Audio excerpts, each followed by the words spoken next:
Oke, ketemu lagi dengan gue Lembu Tambun di Jurnal Lembu.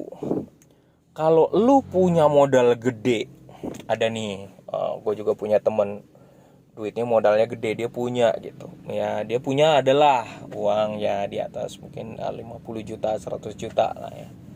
Lalu dia sadar bahwa gue pengen duit ini nggak aja nganggur, ini duit dingin. Tapi gue tahu resikonya, tapi gua nggak hanya pengen duit ini nganggur gitu. Gua udah ada juga deposito, gua udah ada obligasi, tapi gua pengen lebih terima tantangan. Wah, gua baru kali ini lihat ada orang yang memang akhirnya gua nemuin orang yang dia dia ingin terima tantangan dari uang dingin yang dia punya gitu.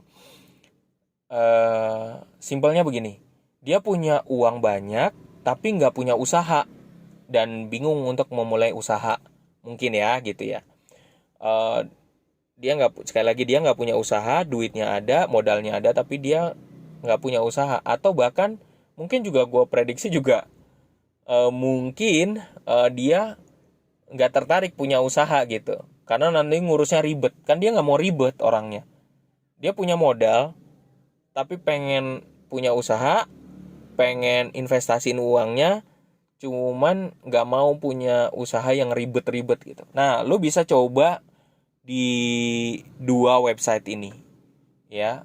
Kalau lu juga serupa dengan dia. Sekali lagi, gua disclaimer on ya, gua bukan nyuruh lu untuk ngorbanin seluruh uangnya ke investasi yang akan gua sebutin ini. Tapi lakukan diversifikasi dulu sesuai dengan kemampuan. Diversifikasi. Lakuin pembagian eh, keuangan dulu, dibikin pos-pos, kemudian lu bisa coba ke sini, coba masukin duit lo, dana lo, untuk kalau mau danain, namanya peer to peer lending. Peer to peer lending, jadi lu masukin duitnya itu untuk ngebantu urunan dana gitu ya, urunan dana untuk ngebantu perusahaannya, mungkin kelasnya kategorinya A plus ya. Terus kemudian atau UMKM lo bisa bantu juga, karena UMKM itu dia punya ide, dia udah punya pasar tapi nggak punya duit gitu, jadi lu harus bantu gitu. Eh, Takut gue lupa, makanya gue harus buru-buru nyebutin. Satu, pertama adalah Investri. Kedua, em, Amarta. Amarta, lo ketik aja di Google ya, sekali lagi Investri, lo ketik di Google Amarta ya, UMKM.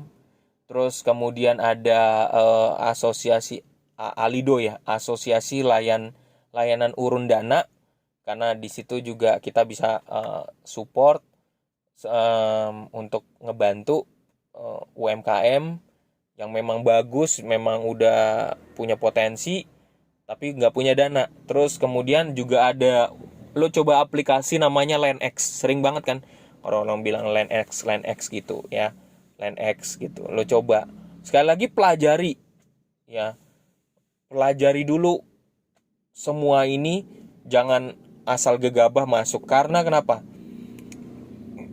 Peer to peer lending maupun perusahaan ini adalah pihak ketiga yang mempertemukan lo dengan lo sebagai pemilik modal, dan eh, mereka yang menjadi yang punya usaha UMKM segala macam. Oh, satu lagi adalah gue lupakan tuh. Satu lagi adalah Coinworks ya gitu. Coinworks. Konon katanya nih, ada temen gue ini yang cerita, dia waktu itu masukin 100 juta, diemin 1 tahun, terus kemudian dikembaliinnya dia udah balik modal, dikasihnya keuntungannya itu 10 sampai 14 juta gitu. Artinya uang 100 juta itu bukan uang panas ya. Itu adalah uang dinginnya dia. Dia tahu juga kalau resikonya hilang, dia tahu gitu. Tapi dia naruh supaya ya high risk, high return gitulah kurang lebihnya, bahasanya kerennya ya. Jadi pelajari dengan baik-baik.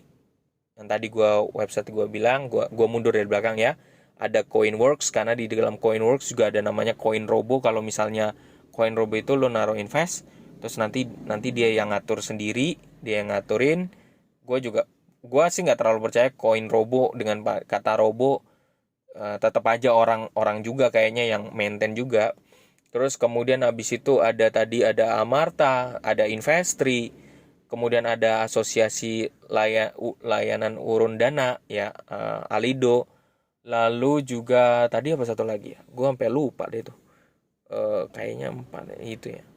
Nah, nanti lu dengerin aja podcast gue yang sebelumnya, gue sampai lupa yang terakhir. Nanti lu sambil dengerin aja. Yang terpenting buat gue adalah uh,